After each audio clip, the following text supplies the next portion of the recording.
Pacer Nation, what is going on? Welcome back to your go-to Pacers podcast.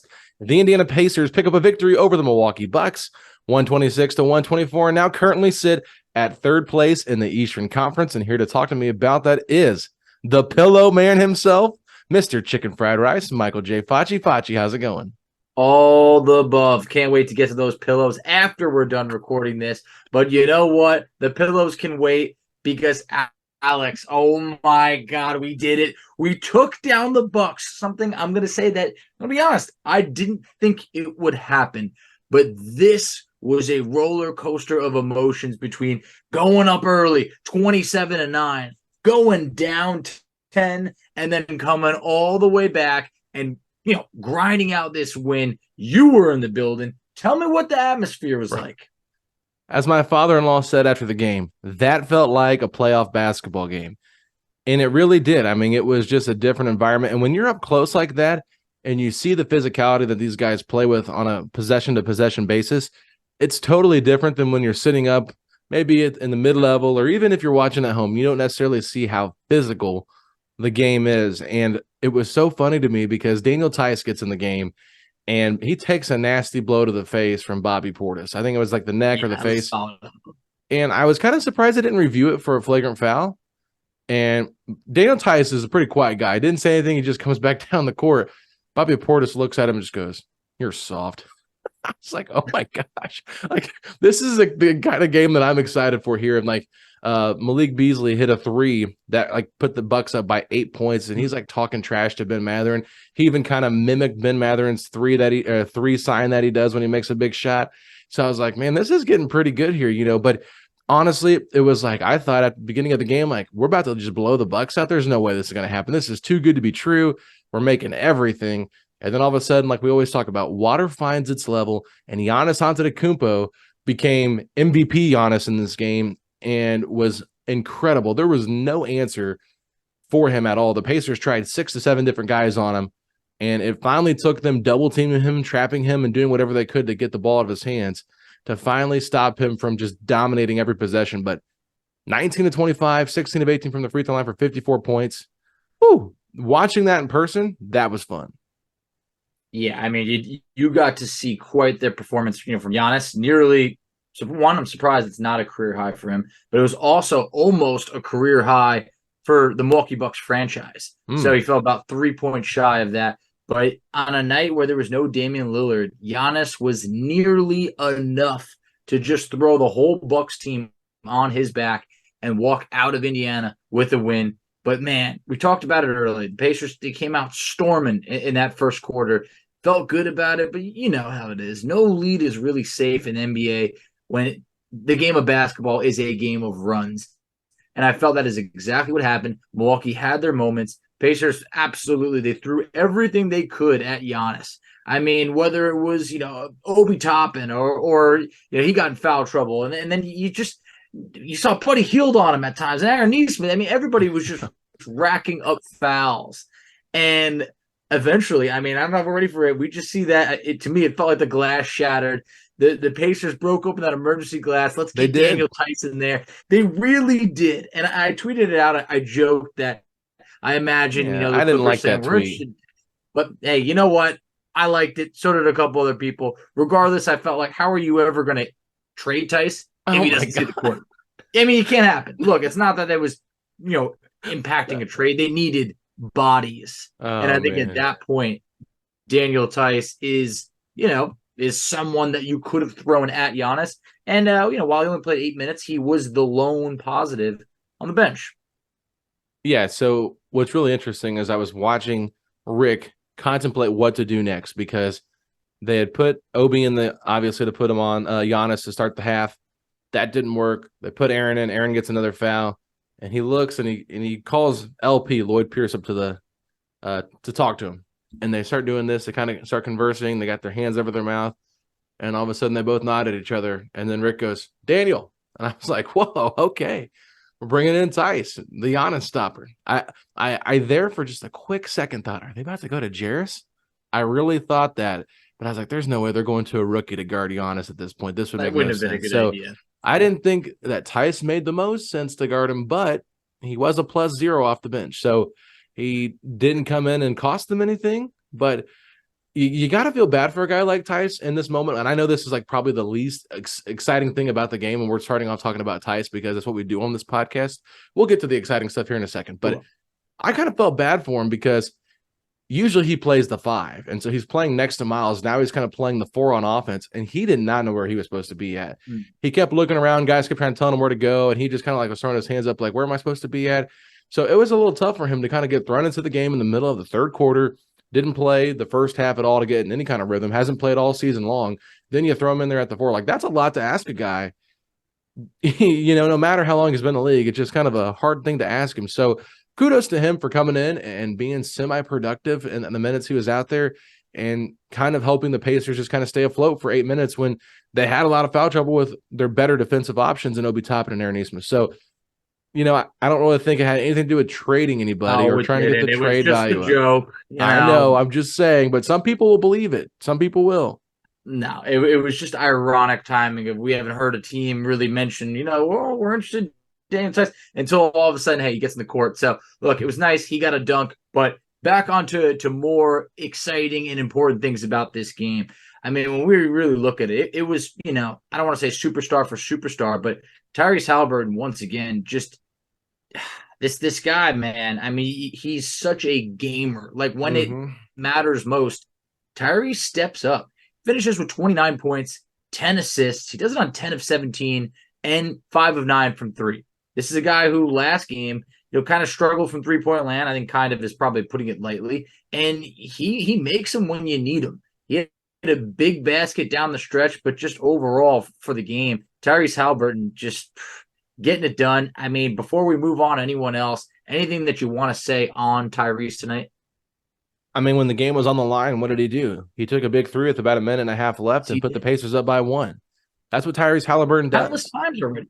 It's like, I've lost track, but it's like there's so many games so far. I mean, we're 9 games into the season. He has like at least 3 shots that have pretty much put away teams. So it's like the clutchness that we've seen out of him is for years. We did not know who was going to take the last shot for the Indiana Pacers. They played a game of hot potato from time to time, passing it around to see, well, maybe this guy will have some luck. We know we're in great hands with Tyrese when it matters most. And, man, those veins, they got ice in them. They run cold. Tyrese Haliburton, he's getting it done night in, night out. Yeah, I mean, Tyrese Haliburton was great tonight. Tyrese Haliburton's always really good, but I don't think he had the best game of anybody on the Pacers tonight. I'm ready for him if you're ready for it. I think that we have to go back to what Tyrese called him last year. Bennedict Mathurin.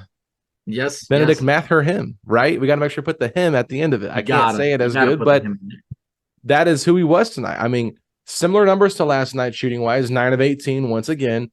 Instead of going 4 of 7 from 3, went 3 of 7 from 3, but he ended up getting a career high in rebounds tonight with 11. And the 10th one that he got to set a new career high was on a putback dunk that was huge. He just had so many big moments down the stretch offensively, but then you go to the flip side defensively. I thought he played pretty solid defense defensively too. So this was growth from Bennedict Mathurin, a guy that everybody is hoping can step up and be that number 2. And we kept thinking it might not be him this year. He's still trying to figure things out. It's game 9. We're 6-3. In the last 2 games, Bennedict Mathurin has looked like the second best player on the court next to Tyrese Haliburton. He really has. And this, we talked about last game, was a very complete game from Bennedict Mathurin. This game may have been even more complete. You talked about it, the 11 rebounds. That gives him 20 rebounds over his last 2 games. Fantastic.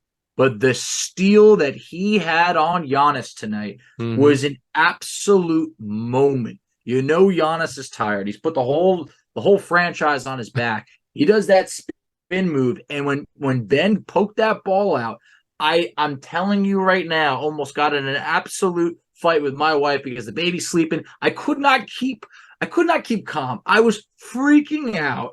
I mean, Amy's yelling at me. I'm yelling at the TV. It's like this whole thing because it's just like Mathurin coming up with the steal and the 26 points.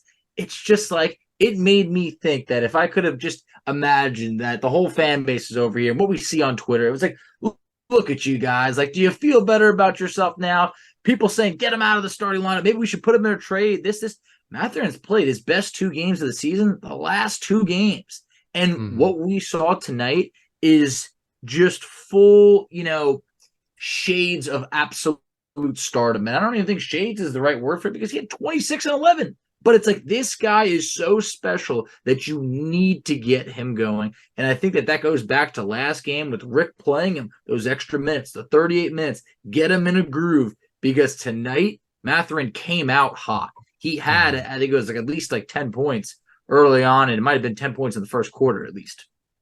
Yeah, and you talk about Tyrese having that big 3. We can't forget that Ben Mathurin hit 2 free throws to extend the Pacers' 1-point lead to 3 with 8.1 seconds left. That's a lot of pressure for a guy. It is. For him to step up and do that after everything else he'd been doing, that was right after he had that big steal you're talking about. So it's just, we saw him in the moment there really have some nice offensive plays, defensive plays, and just really help secure this victory for the Pacers. So it was great to see him get it going early. He had some really nice drives. I really liked the dunks that he had on the putbacks, on the rebounds. It was just, this was a fun game for Mathurin. It's like I was ready for him to kind of just keep taking over the game. I wanted the ball in his hands even more than it was. And obviously, I thought that you talked about the bench. You said Daniels Heiss was the only positive. I want to push back on that because Andrew Nembhard, I thought, was pretty darn impressive down the stretch. I thought the team needed to really close with him because of his defensive abilities, the way he rotates whenever they're trapping and stuff like that. He's very skilled, and he's got a very high basketball IQ, made the right play. He had a big 3 to end the third quarter to keep the Pacers afloat in the game. So, he just had some big shots, I think, that were really momentum, swings for the Pacers. And it's a different role for him this year, but I've really liked what I've seen from him so far. And no, he's not Tyrese. He's never going to be Tyrese. Tyrese is just a special player. But I think those two together can be really, really good. And it was an interesting lineup because I don't even think Nesmith was in there at the end. It might have been Bruce Brown with Andrew Nembhard, Ben Mathurin, Tyrese, and Miles. So that was a fun lineup to see. And I thought Andrew was deserving of those minutes. No, he really was. And I feel that, yes, like we need to temper those expectations because he's not going to be having games where maybe he's dropping, 15 to 20 plus points or anything like that.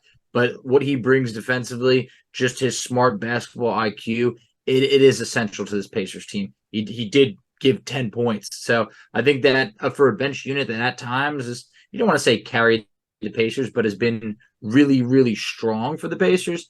Tonight, that really wasn't the case. And we do have to highlight that Jalen Smith was out. He's been a major shining point of this bench. So I think that is why the Pacers had to go a little bit deeper. Isaiah Jackson gets 11 minutes. We talked about the Tice minutes, but I feel like overall, before we maybe get into the struggles, because there was some struggles in there, a couple other players I want to highlight. Miles has just been rock steady. 21 points. He's really just being very, very consistent right now. And I think that this is the third straight game, so it's 21 points this game, 22 last game against Utah. But we're not seeing that Miles Turner that would randomly put up like an 8-point game or like a 10-point game. And you're kind of like, where was he tonight? Like the rebounds, Alex, if we go through it, Boston had 5 rebounds. We talked about that. That was not like a full game. 6 rebounds. It feels like now his floor. And sometimes there used to be times in the past where you'd get, 3 rebounds from Turner, 4, maybe 5. It feels like just consistently you can count on Miles. And tonight I felt that he brought it as that third strong option for the Pacers. And that's probably the role that I feel that he would be best in. Yeah, I feel like I looked up at the scoreboard one time, and I could be wrong on this, but I think I saw like Mathurin, Turner, and Haliburton all had like 11, 10, and 10 or 11, 11, and 10 in the first quarter or like by the second quarter, whatever. And I was like, okay, I feel pretty good about this. It's kind of been our big 3 right now, dominating in this first quarter.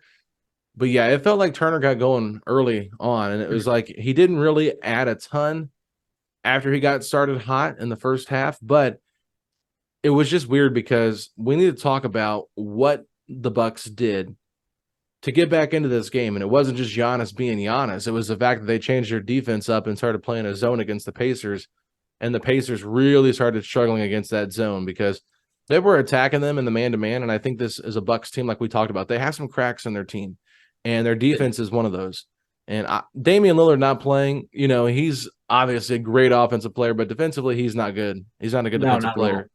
And I will say this, watching Campaign out there tonight, I felt like the Pacers had a chance every time they got him in isolation to score on him. I was like, oh, thank God, Campaign's coming back into the game. We can get a Pat Connaughton out or whoever else they threw out there. I was like, yeah, they're going a little bit smaller now and putting Campaign back in. Thank you, Milwaukee. Because it's like that was like someone easy to target. But for Turner, it was just different because when they switched into that zone, it does kind of limit what he does a little bit.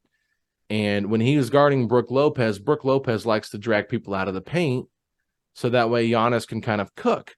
So that takes Miles away from the basket, which allows for more offensive rebound opportunities for other players on the Bucks, and it keeps Miles from getting more defensive rebounds. So there is something to that, and they tried putting Miles on Giannis at times too, which that's going to be hard to get rebounds on when you're trying to guard the guy that's going 19 to 25 from the field. So yeah, it's really tough. It was just really one of those games where it's like I kind of got lost with the stats. I wasn't even paying attention to it. I was just excited to see how this team played as a collective group. And, someone tweeted at me and they said, we survived the Buddy Hield minutes. And you know what? It did kind of feel like that tonight. No offense to Buddy Hield, but yeah, he just really struggled from three. And to me, it feels like this. If Buddy Hield is not hitting from downtown, it's really hard to justify playing him more than 20 minutes a game. Because defensively, he's just, especially against this matchup against Milwaukee, it's really hard to play him because he can't really guard anybody great. Even though he's getting better defensively, it's just not like his forte. So never will be. It's still, though, it's just one of those things where it's a weird dynamic because it felt like every time Buddy got an open three tonight, you felt like it was going in. You're like, he's going to break this slump. He's going to make it. He's going to make it. And it's just like, man, come on, ball, get in the basket. So it was tough to see, but I thought Bruce Brown had a really good game too, though. I thought he stepped up and made some big shots. Yeah, and touching on Buddy first, I mean, it got to the point where I was just like looking at my TV and I was like, he's got to snap out of this. He's got to.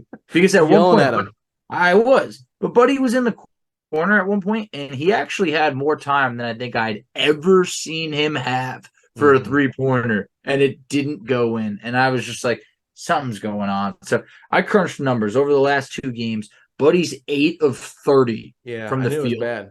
4 of 23 from three.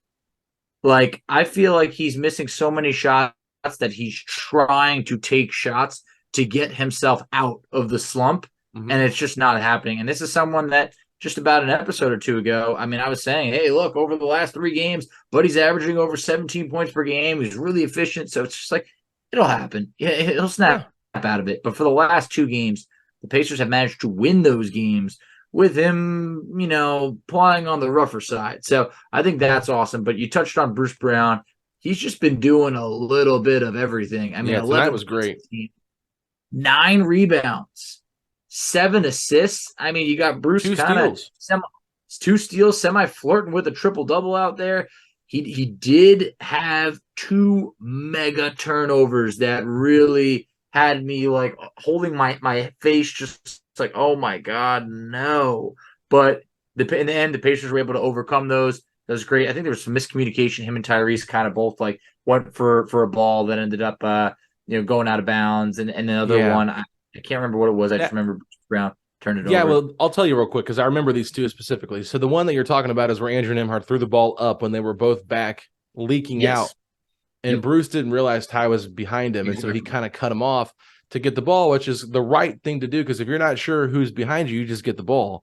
But Ty was right there, and they both kind of ran to the same spot, and it went out of bounds. The other one was when they threw the ball to him on like a pick and roll, and he got the ball in the middle of the paint. And poor guy was trying to throw the ball to somebody, but he's just standing there like 6'4" with Brook Lopez just towering over him, and Brook Lopez pretty much just grabbed the ball from him. And I was like, poor guy. Like, it was like the right play was made with the pick and roll. He gets in the middle. He's looking for somebody to get open, but then nobody moved, and so he had nowhere to go, and then he just got swarmed by the Bucks defense. And so I was like, okay, I really don't blame him there. He was kind of put in a bad spot, and then it's what happened. But didn't mean to cut you off, but those 2 turnovers were timely. They were costly, but he just made a lot of very, like, Those were key only two turnovers. baskets. He made some key baskets too when they needed it to be like, okay, we've just missed like 10 threes in a row, whatever it was. He goes in there and hits like a 8-foot, jumper. It's just like, okay, he broke up the way we were shooting the ball or the shots we were taking and just changed it up a little bit and got into the midi, hit a mid-range jumper, and that was really good. So I really enjoyed that. But yeah, this was just one of those games. What was that? He won a tip against Giannis that led to I forgot about that. I mean, I didn't forget, but it slipped my mind. That led to a Tyrese Haliburton 3. Like, that was like, I was like, whoa. That was sick. That was wild. I never thought he had a chance on that jump ball.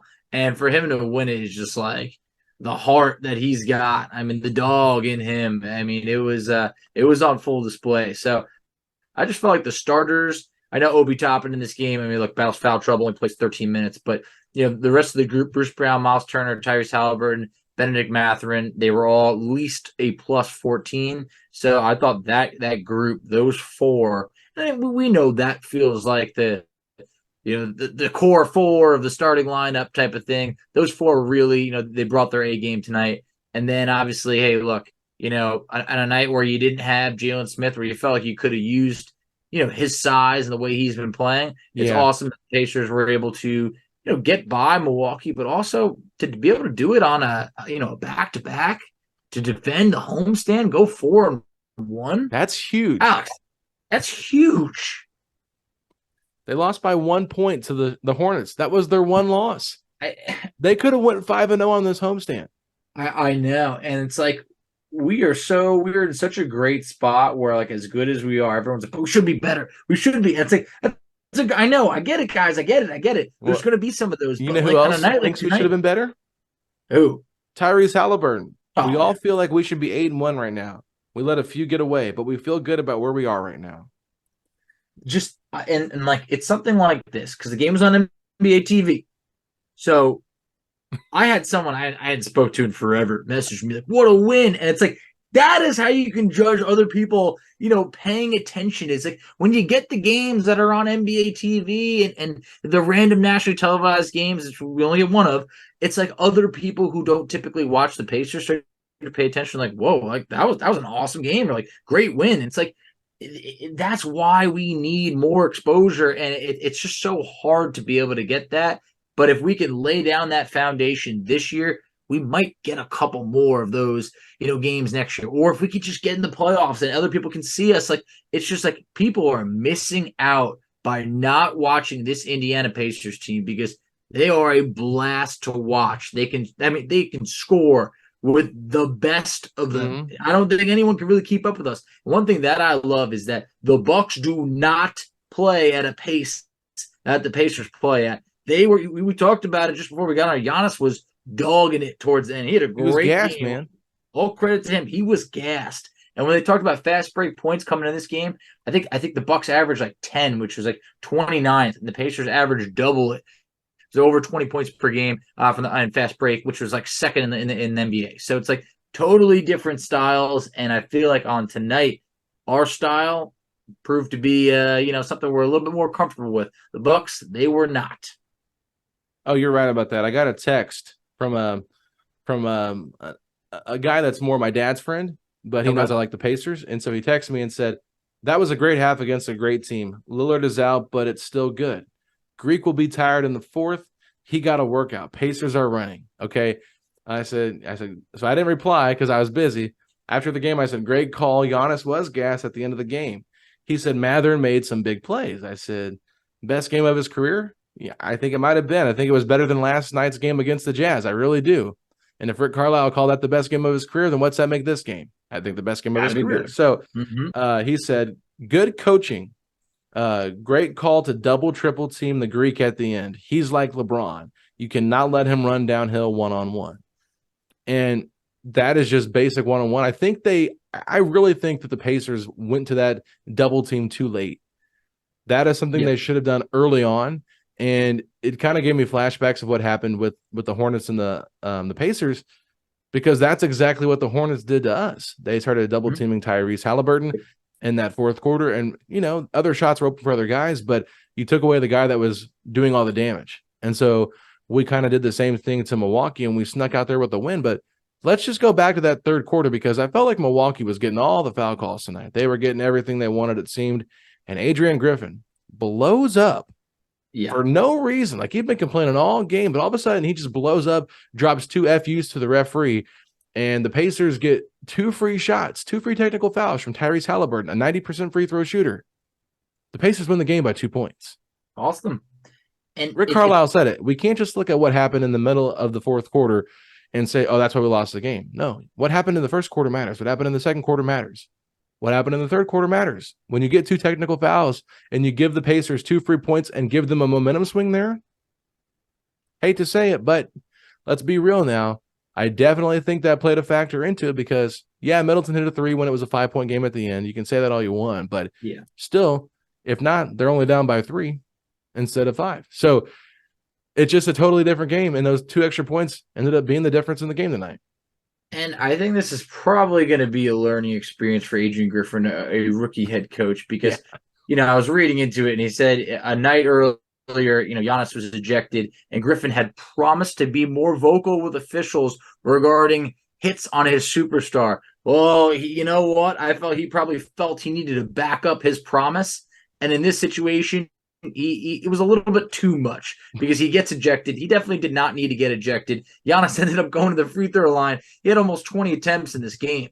So he had 18 free throw attempts in this game. I don't think that, every now and then a ref might miss a call or two, but I don't think it was worth getting ejected over. And in the end, I think he's probably like, all right, you know what? Maybe I took it a little bit too far. But hey, that's the live and learn as a rookie head coach. All right, I'm going to change the topic here a little bit. Yeah. Thoughts on the court? I liked it. I thought it was like a good subtle change. Like the blue, like before the last court, it's like cool, but it was like a lot on the eyes at times. This was like something different that was like, not too drastic of a change, but still like really cool. I liked it. It makes it feel like the game is bigger. Just that subtle change for whatever reason. I liked it. I like having alternate courts. I actually wouldn't mind if the Pacers wore the black jerseys more often. I don't know if you saw my tweet or not, but I said the Pacers, when they wore the City Edition uniforms, they look like the Monstars. So, no, I did not see that. Yeah. It's what it felt like that first quarter when they were up 27-9. I was like, oh, my God, like what is happening right now? We're feeling really good about ourselves. But I just want to go back to what we talked about there just for a quick second, because 4 or 5, that is huge. To win that many games and that home stretch, like you probably would have, I think we probably both did, give this one a loss more than likely against the Bucks. I would be shocked if we didn't. I'm going to look here at my. We had this as a loss. I remember having the Pacers beating Cleveland in that in-season tournament game. I definitely had them beating Charlotte, but did not. I had them 6-3 though. Isn't that funny? I can't remember what I had them at. I just had mine written down. Okay. I don't remember what mine is, but I definitely had them beating Utah, beating Cleveland that second time, not the first time. Correct. Had them beating Chicago, had them beating Charlotte, had them beating the Spurs, Jazz. I have them winning the next game against Philly too. I think I had them splitting. I can't remember which one. I think we were opposite on this, if I'm not mistaken. I think I had them winning the first, losing the second, and yours was switched.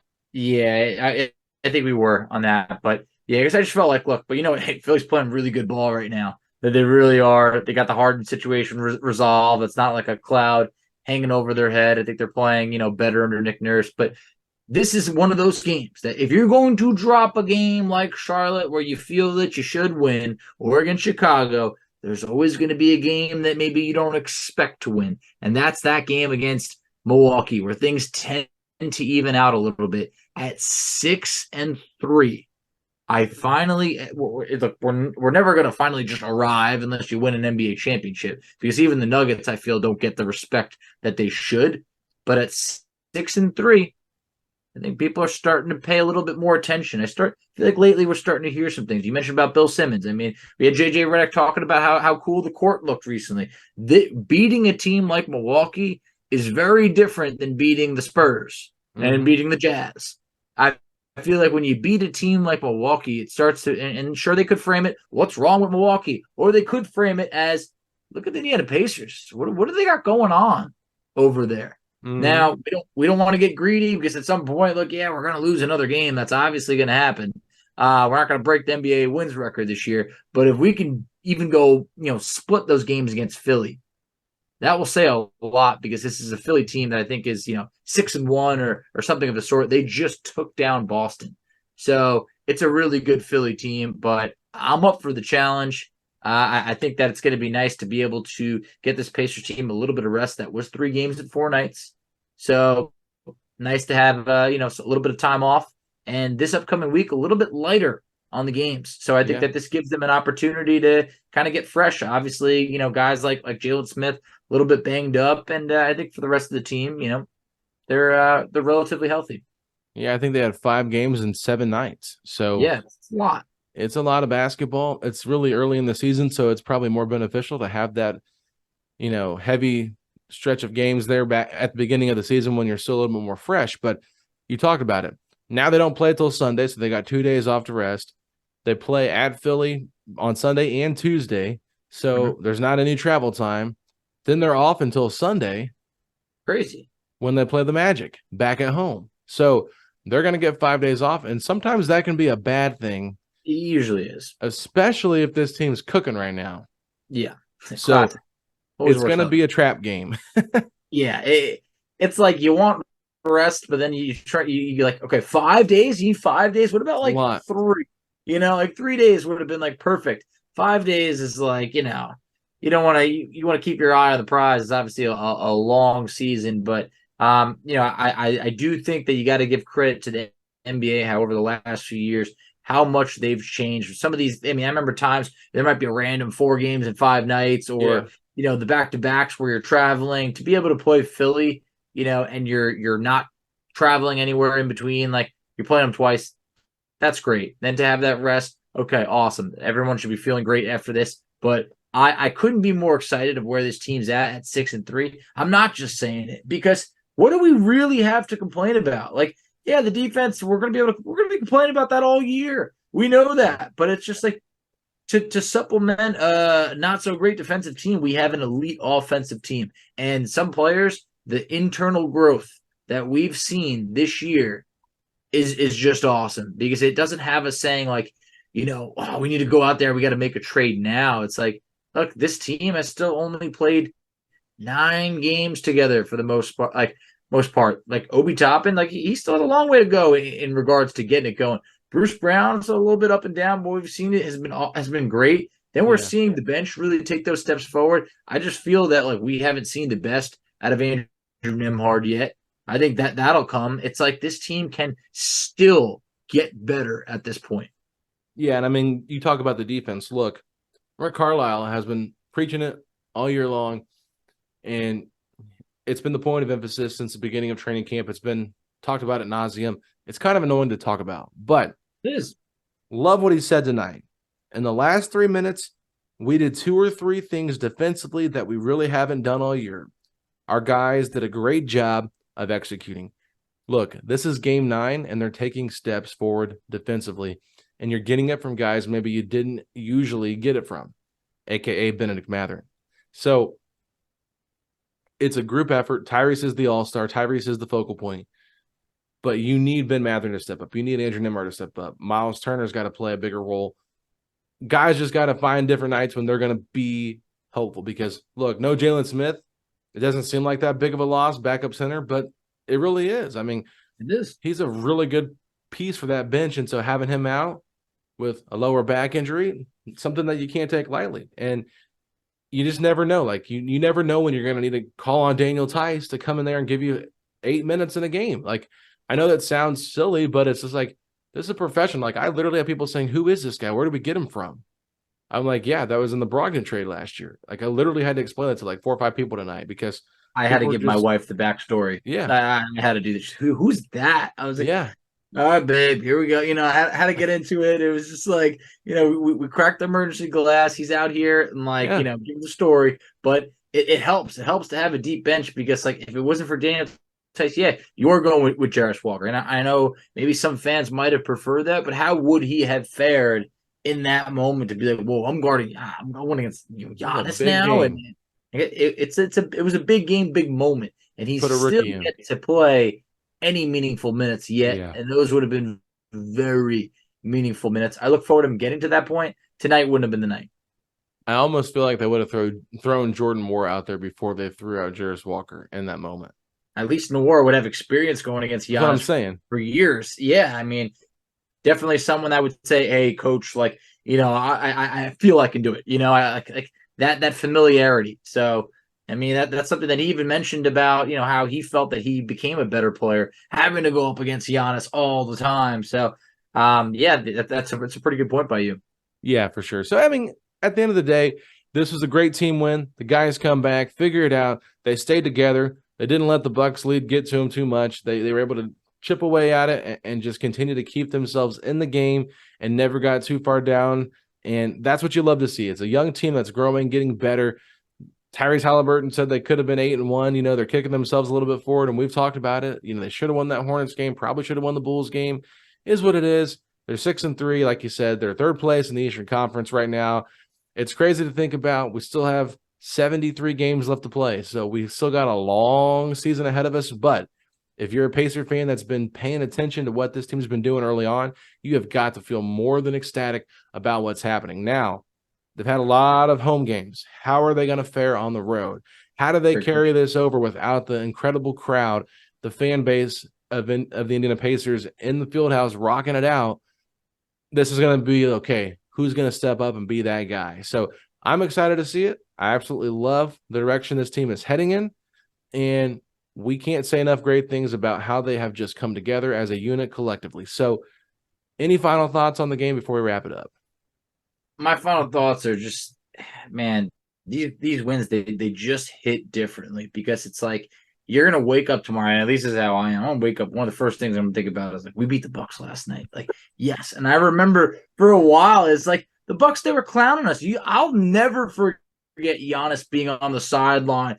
Oh, let me try photography for a change. He picks up a camera and like ESPN's all over it. Oh, look at Giannis taking pictures as the Bucks are up. I don't know, it might have been 30, 40 points, whatever it was. And it's just like we've come a long way and we don't want to be the little brother of the NBA. We want to be able to stand up to teams like Milwaukee that have championship aspirations. On a night like tonight, Pacers took, punch for punch from Milwaukee and kept pushing forward and they got it done. So overall, I love where this team's at, love the direction. And man, I just could not be more excited about this type of direction, always knowing that it's like this isn't the Pacers' small window to compete. This window's got a breeze running through it. This window is wide open for years to come. First time we've beaten the Bucks in Indianapolis since pre-COVID. Sheesh. So, I mean, think about that. It's been years. Like how many? Years. I mean, it's like when we're talking about something like that, it's like, guys, don't take this win for granted. This was a really good win tonight. And one of the last thing, I can't wait until we get down the line in the season because no one better be December, January. No one better be like, we should have beat Charlotte in November. It's like let it go, guys. I'm not letting that one go. Someone like we need a week or two until I think people can forget about that because it's like there's a lot of great stuff to be happy about. There's very small stuff to still be dwelling on. The Charlotte loss, like get it out of there, guys. Tyrese already has like 3, put away shots, whatever you want to call them, on the year. Everybody's entitled to, one rough night. Yeah, so look at this previous 5 games we just had real quick. You win by 5 against the Cavs. You lose by 1 to the Hornets. You come back. You win by 41 points against the Spurs. You beat the Jazz by 16. You close it out by beating the Bucks by 2. Think if I did my math right, it's around a plus 63 point-wise in this home stretch for the Pacers against their opponents. Obviously, skewed a little bit because of the Spurs game, but still. Yes, very much. You'll love to see it. It's just great to see. It really is. And, man, just on a night like tonight, there's been some moments where it's like, you and I, we hopped on that late night pod against Boston. All right, we lost by 51. We're making so many jokes. Now, it's like, Now I was like, man, I was like, I am going to podcast like no man has podcasted before. I could not wait to be able to get on here and talk about this team. And it's just like, it's stuff like that that gives you that extra pep in the step on a Friday morning, if that's what you're listening to. When you're heading into work, knowing, like, hey, look, I just got to get to 5 p.m. and I'm out of here until the weekend. It's like this win, it just makes that a little bit easier. It makes, a little bit smoother going into the weekend. Absolutely, Facci. Well, usually would end the show at this point, but because it is Thursday night, we don't usually have Pacer games on Thursdays because we're not usually on national television. This was the only game during this time slot on NBA TV on, playing in the NBA tonight. There was only 2 games tonight total. So good for the Pacers to get that recognition. But we have our Fan of the Week Pacers trivia segment coming up after this. So if you're watching it on the YouTube channel, this will not be a part of the YouTube channel. This will be on the audio channel only. And I will say we had a unique twist to our trivia tonight, Facci. So we're going to go ahead and not spoil that, but tease it a little bit. And I'm telling you, if you're listening to this on Friday, you got to make sure you get down to Ripple Bagel and Deli to try the Setting the Pace sandwich. You're talking salami, you're talking turkey, you're talking pastrami with lettuce, with cream cheese, with provolone cheese on a garlic bagel. It is a taste of heaven in your mouth. I'm not kidding you, ladies and gentlemen. This is a sandwich that I have tried, and I have devoured it, and I have thought about it 4 to 5 times throughout the week since I last had it. So I'm telling you, make sure you guys get down there and try it. And when you get down there, let everybody know you heard about Ripple Bagel and Deli on Setting the Pace, a Pacers podcast, because that'll get you a free side, a free drink, or a free baked good. So I'm just telling you, Facci, right now, this is the place to go if you're wanting to listen to some Pacers content on your Friday afternoon.